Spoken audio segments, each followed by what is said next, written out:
This is Chansing, and in this video we are going to learn how to use if and unless. Many students make mistakes in using if and unless, so this video will provide you an explanation how to use if and unless correctly.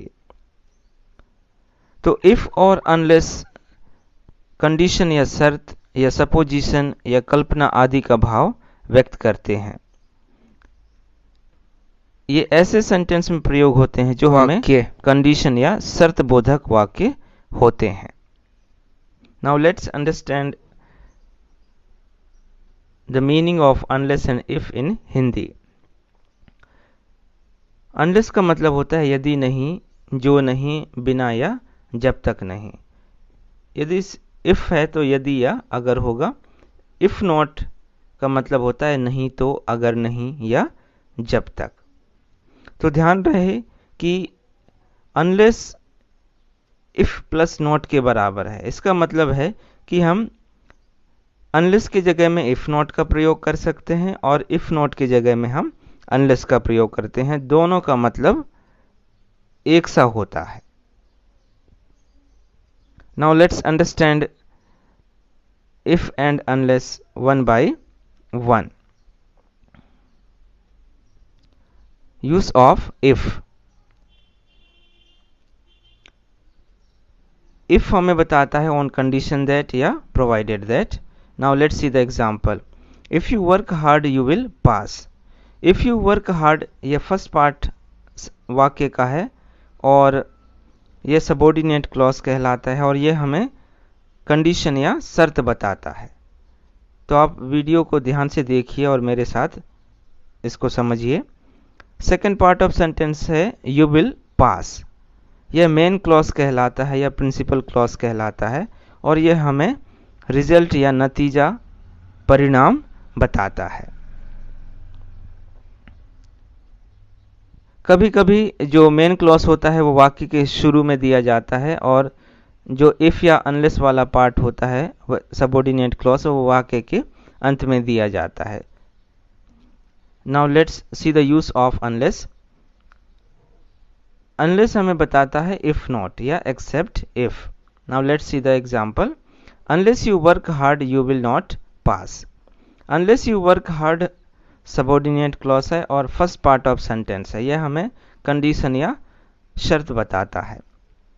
You will not पास यह second part of sentence है इसमें और यह main clause या principal clause है। यह हमें result या परिणाम बताता है।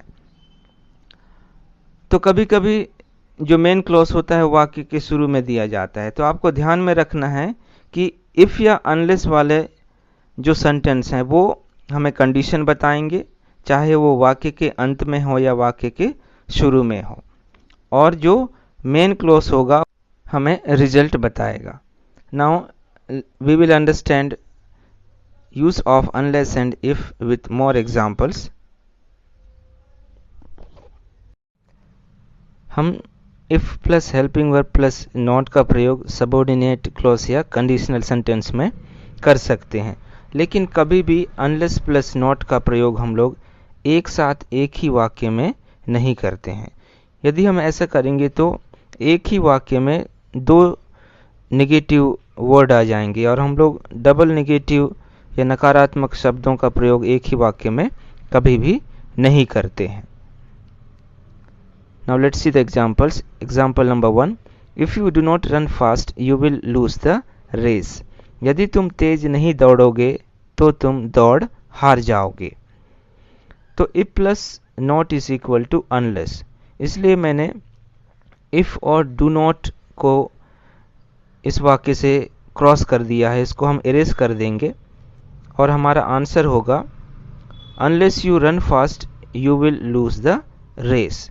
तो इस तरीके से हम इफ की जगह में अनलेस का प्रयोग करेंगे। अब यहाँ पर you will lose the race main clause है और यह हमें रिजल्ट बता रहा है। तो यह हमें नेगेटिव सेंस दे रहा है, इसलिए हम इस वाक्य में हमने नॉट नहीं लगाया है। Second example. If I am free this evening I will watch the match. यदि मैं शाम को फुर्सत में रहा तो मैं मैच देखूंगा। अब हम लोग इफ के जगह में अनलेस का प्रयोग करेंगे। Unless I am free this evening I will not watch the match. अगर मैं शाम को फुर्सत में नहीं रहा तो मैं मैच नहीं देखूंगा। यहाँ पर जो मेन क्लॉज था आई विल वॉच द मैच, वह पॉजिटिव सेंटेंस था, इसलिए हम अनलेस नेगेटिव सेंस देता है, इसलिए हम जो मेन क्लॉज है हमारा I will watch the match, इसमें हमको नॉट ऐड करना पड़ेगा। Example number 3, unless you work hard you cannot pass. यहाँ पर मैंने अनलेस वाला सेंटेंस दिया है और अनलेस के जगह में हम लोग इफ का प्रयोग करेंगे। तो unless is equal to if plus not.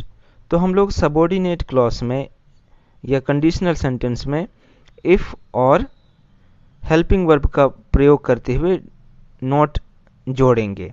तो हमारा आंसर होगा if you do not work hard you cannot pass. तो यहाँ पर you cannot pass main clause है और नेगेटिव में है, इसलिए हमें इसको परिवर्तित करने की आवश्यकता नहीं है, हम लोग इसको एज इट इज लिख देंगे। Now here there are 3 sentences. These sentences will be homework for you, so please use unless in place of if and use if in place of unless, and try to test your understanding. I hope that this video has cleared your doubts. Keep learning with me. See you in the next video.